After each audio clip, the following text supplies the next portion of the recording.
First, we need to communicate our computer, our software Studio 5000 with our pack or PLC. So we need to click here in communications. After that, configure drivers. We need to select Ethernet devices because our connection is through Ethernet connection. So we click here. We need to change our host name. Here we will put the IP of our pack, is that one. After that, we will see all our slots here in the left part. So when we see those, we know that our connection was correct. So after that, we need to create a new program in Studio 5000. So here we can see the host here. We can go online and connect our ladder program, for example. We need to set the project path, and here we need to create two new models. Those models are for our inputs and for our outputs. This name is the name of our Allen Bradley slot. So this for input digital connections, and that one for output digital connections, and that's all. Next, our pack have 8 outputs. Those are represent in 4 LEDs. The first LED, red LED, represent move X. Second LED, blue LED, represent move Z. The third LED represent grab, and fourth LED, red LED, represent post rise. Another outputs represent in this motor and this motor. Okay, as have said my colleague, here we are now to connect with the factory IO. The process is you have to go to the drivers.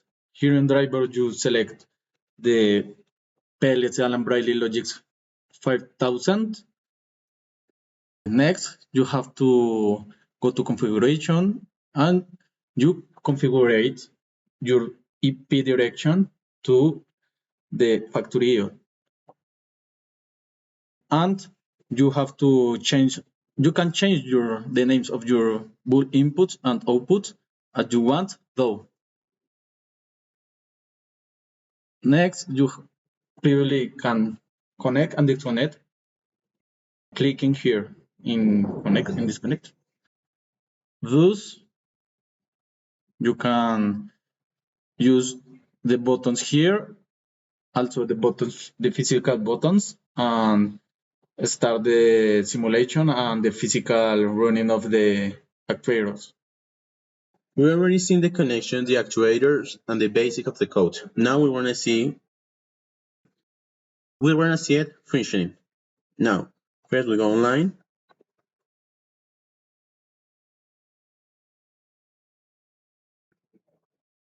We check the drivers are okay. We are connect. We make play here, and now we go there in the physical. We click the start button. We can see our variable encendido físico is already lashed. And now we click here in the digital twin. When we start, we can see same here in the simulation.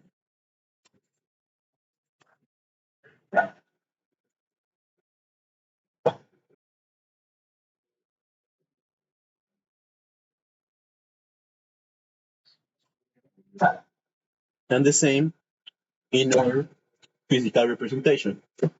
In this case, we have two conveyors. The first conveyor is represented by this engine, and the second one is represented by this engine. And we can see here in the simulation likewise. Now, when we talk about the buttons, we can use this stop. This stop represents an end of the productions. Then we finish the last item. If we want to start again, we click start again. In the other case, if we use the emergency stop, there, the red button, we can see that every actuator except wrap is already set off. That's because this is an emergency stop. Oh, so in order to start back, we have to push green there and push green there. But as it were an emergency stop, we have to manually clean the operation. So there will be no mistakes in the production. Also, we can see here in the protoboard, our actuators are changing. Depends on the simulations on our live program. We can see they are changing, and we can see here the simulation.